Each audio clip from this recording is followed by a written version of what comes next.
वर्णन आता है कि एक बार देवर्षि नारद द्वारिका में पधारे। भगवान कृष्ण अचानक बीमार हो गए, कोई रोग हो गया भगवान कृष्ण को।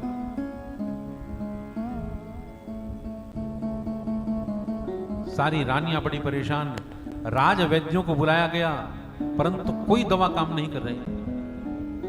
नारद जी जब पधारे तो रुक्मिणी आदि जो रानियां हैं वो नारद जी से निवेदन करने लगी, देवर्षि भगवान कृष्ण बहुत बीमार हैं, सारी दवाइयां हमने देकर देख ली, कोई फायदा नहीं हुआ, आप कृपा करें। नारद जी पहुंचे भगवान के पास में। नारद जी जानते हैं भगवान को कौन सा रोग है। नारद जी ने देखा और देखकर सभी रानियों से कहने लगे, आप चिंता मत करो, मेरे पास में दवाई है, इलाज है, भगवान बिल्कुल ठीक हो जाएंगे। रुक्मिणी आदि रानियां कहने लगी, देवर्षि तो दवाई दीजिए भगवान को।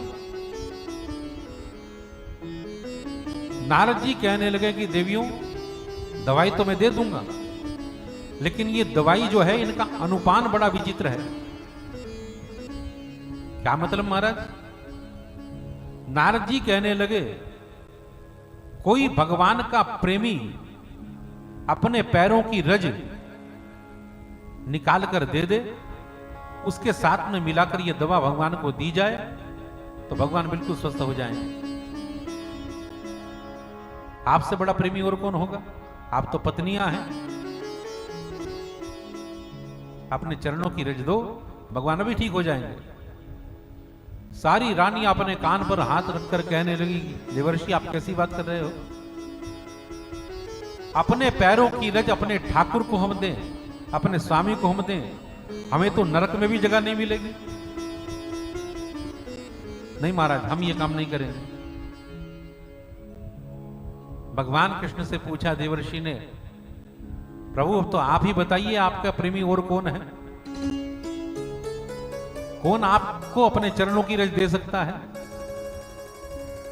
भगवान कृष्ण कहने लगे, देवर्षि एक बार आप वृंदावन की यात्रा कराओ, वहां पर जो हमारी व्रजांगनाएं रहती हैं उनसे जाकर कह देना कि भगवान कृष्ण बीमार है।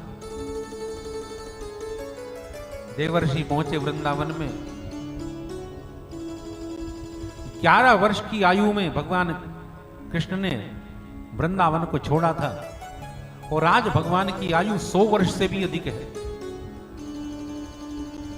पुत्रवान पौत्रवान भगवान कृष्ण हो गए, लेकिन आज भी वो व्रजांगनाएं भगवान कृष्ण के विरह में उनकी प्रतीक्षा कर रही हैं। भगवान कहकर गए थे, एक बार तुमसे मैं जरूर मिलूंगा।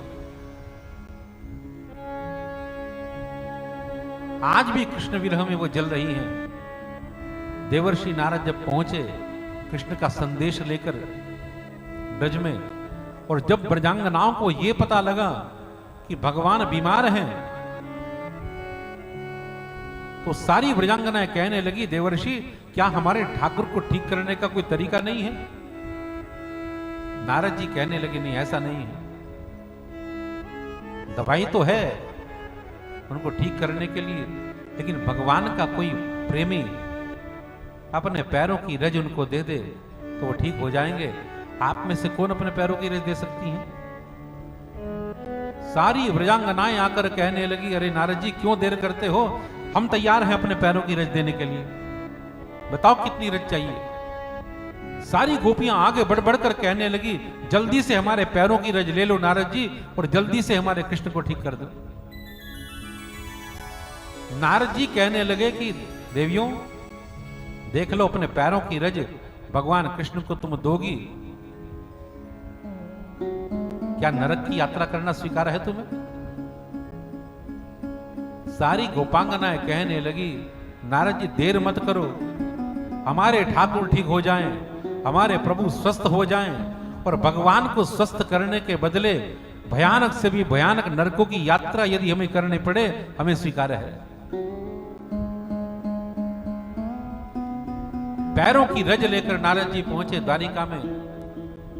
भगवान को दी गई और भगवान स्वस्थ होकर सारी रानियों पटरानियों को बता देते हैं कि प्रेम किसे कहते हैं।